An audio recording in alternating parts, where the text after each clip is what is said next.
दिनै 2026 मायथाइनि 14 आगस्ट दिनै सानसेनि माखासे गोनां खौरांफ्रानो जादों। सेथि रादाबाव दङ 5 किल'मिटार गोलाव फिरफिलाजों रेलि दिहुननानै सोरजिदों वर्ल्ड रिकर्ड।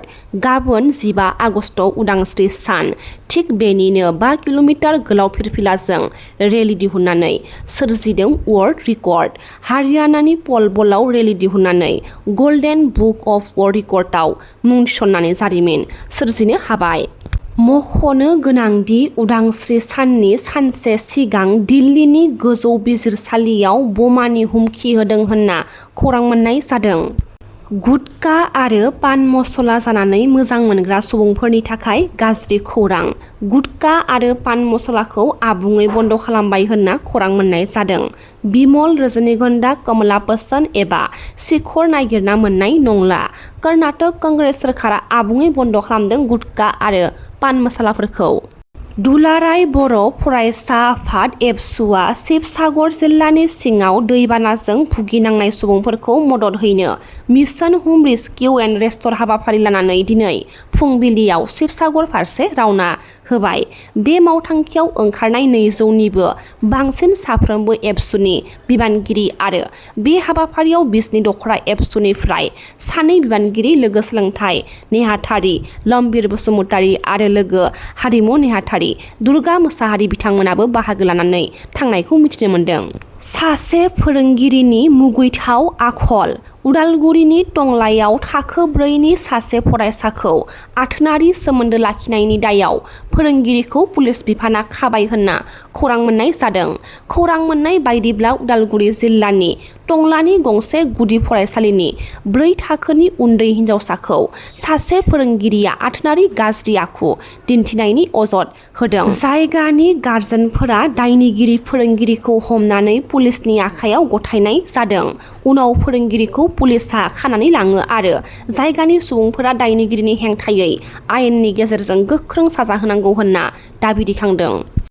गाबोन 15 आगस्ट भारत उदांस्रि सानखौ नोजोर बोनानै हर घर तिरंगा यात्रा जागायदों 14 नं चिरांदुवार बिजिपि मण्डला।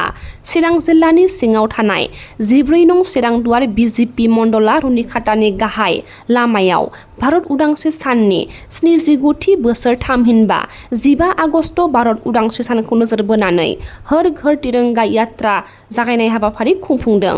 बे हाबाफारियाव गाहाय आलासि महरै बाहागो लाफैदों चिरां जिल्ला बिजिपि मण्डलनि लोगो आफादगिरि बिस्वजित बर्मन, 14 नं चिरांदुवार बिजिपि मण्डलनि आफादगिरि राजेन बरा बिथांमोना। तामुलपुर जिल्लानि घग्रा सकआव गोदानै बेखेवदों एपल' डायगनस्टिक सेन्टार। बे डायगनस्टिक सेन्टारा सुबुं सावस्रि फाहामथायनि गोबां बेराम आजार जानायफोरखौ चेकआप खालामनो हासिगोन। गुबैयै blood test, urine test, stool test आरो हेल्थ चेक बायदिखौ बेवहाय खालामनो हासिगोन। दिनै मोनसे हाबाफारिनि गेजेरजों तामुलपुर ओनसोलनि समाज सिबियारि देबेन बर' बिथाङा बेखेवनानै होदों। आबादारिफोरनि दिहुननाय फसलनि थि बेसेन होनायनि थांखिजों बावखुंग्रि बियाबनि सिङाव थानाय बिनाकाटायाव गायसनबाय गंसे माइ बायग्रा मिरु। मोनसे गोजोनथाव हाबाफारिनि गेजेरजों फिथा हानानै बे मिरुखौ बेखेवनानै होदों बावखुंग्रि बियाबनि एमएलए रुपम राय बिथाङा।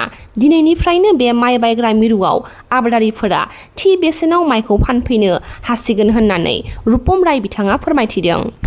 मेट्रिक आरो हाई सेकेन्डारि आनजादाव उथ्रिसारनाय फरायसाफोर टप 10 मासि आवग्रिनो हादों आरो जायखिजाया बिमा राव एमआइएलआव टपार जानो हानाय फरायसाफोरनो 3 लाख आरो 5 लाख रांखौ बिटिसि सोरखारा होसिगोन होननानै कास्टम बसुमतारी बिथाङा फोरमायथिदों।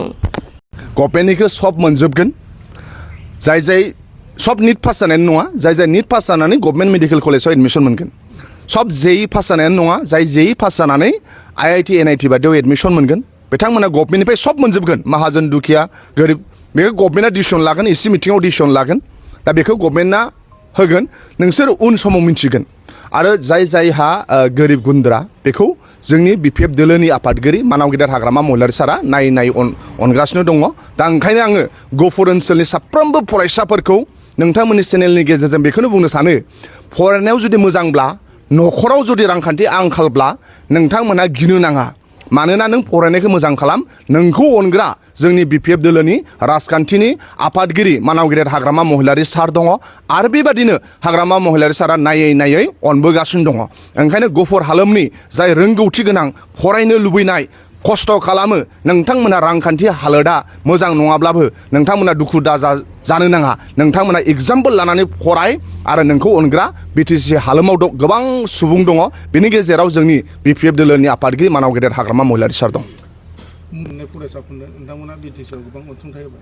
बिटिसि गभर्नमेन्टआ बिसिबां निट पास जानानै मेडिकेल कलेजाव एडमिसन मोनो बेखौ गभर्नमेन्टआ आगे फिसे होबोदों दा आं सानो देग्लायबो गभर्नमेन्टआबो होगोन जेई पास जानानै इन्जिनियारिं कलेजाव एडमिसन मोननायखौबो गभर्नमेन्टआ हेल्प होबोदों पिएइचडि मोननायखौबो गभर्नमेन्टआ हेल्प होबोदों दा बेबादि हेल्पखौ बिटिसि गभर्नमेन्टआ होगोन आरो बिथांमोना हयथ' प्रसेसनि गेजेरजों होगोन दा जोंनि थाखाय गोग्गाथाव बाथ्रा बिटिसि बादियाव गोबां निट पास जादों जेई पास जादों जोंनि गथ' गथाया फरायनाय कम्पिटिटिभआव बिथांमोना आगान होबाय बे जोंनि थाखाय गोग्गाथाव बाथ्रा आरो जाय गोरिब जायनि न'खराव निखावरि बेफोरबादिनो जोंनि बिपिएफ दोलोनि प्रेसिडेन्ट हाग्रामा महिलारि सारा गावनि फारसेनिफ्राय बिथांमोनहा जोंखौ हैनो होदों थिग बेबादिनो दिनै जोङो गुफुर हालामाव फैनानै सासे रोंगौथि गोनां उदांस्रि रानि बसुमतारिनि आंगो बिमा सबिता बसुमतारि बाजैनि आखायाव फैनानै बे 5 लाख थाखाखौ जों होफैदों गुफुर हालामाव बे बिथांमोन बायदिनो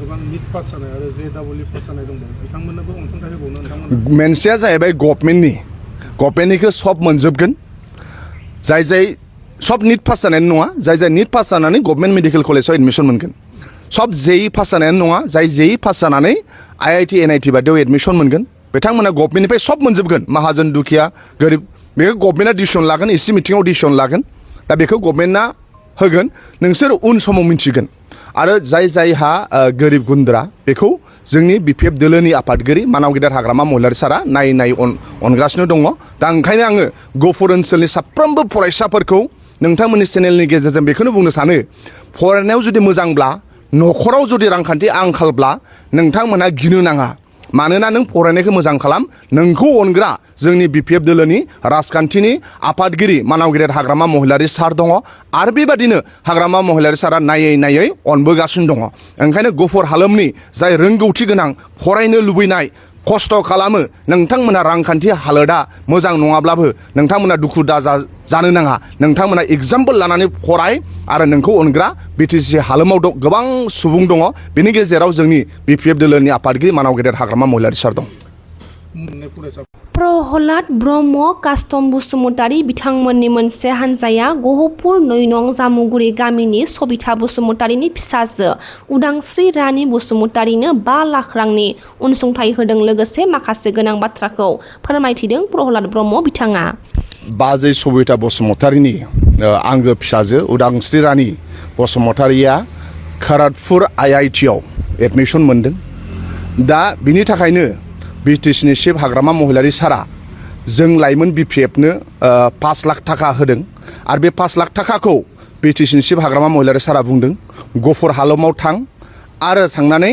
बाजै सबिता बसुमतारिनि आखायाव बे 5 लाख थाखाखौ हो होननानै दिनै जोङो इउथ बिपिएफनि मोनसे टीमा बिटिसिनि चिफ हाग्रामा महिलारि सार बिथोन होनाय बादि क'क्राझारनिफ्राय फैनानै गहपुर हालामनि सिङाव रायजो जानाय सबिता बसुमतारि बाजैनि आखायाव जोङो 5 लाख थाखा जों गथाय फैदों बिथांनि फिसाजो उदांस्रि रानि बसुमतारि सासेया खरगपुर आइआइटिआव फरायगासिनो दङ आरो सासेया दिल्लीयाव फेशन टेक्न'लजियाव फरायगासिनो दङ आरो सासेया क'क्राझार इउनिभारसिटियाव फरायगासिनो दङ दा माने बिथांमोननि न'खराव फरायनायनि मोनसे आबहावा दं साथाम फिसाजोआबो गोजौ सोलोंथाइ लागासिनो दङ दा बिटिसिनि चिफ हाग्रामा महिलारि सारा 5 लाख थाखा जोंनि आखायाव हरदोंमोन आरो बे 5 लाख थाखाखौनो जोङो दिनै गहपुराव फैनानै बाजै सबितानि आखायाव जों गथाय फैबाय जोङो इउथ बिपिएफनिफ्राय आफा अबंलावरिनाव आर'ज खालामो जे जोंहा खरगपुर आइआइटिआव फरायनाय उदांस्रि रानि बसुमतारिया जि थांखि लानानै खरगपुर आइआइटिआव फरायहैदों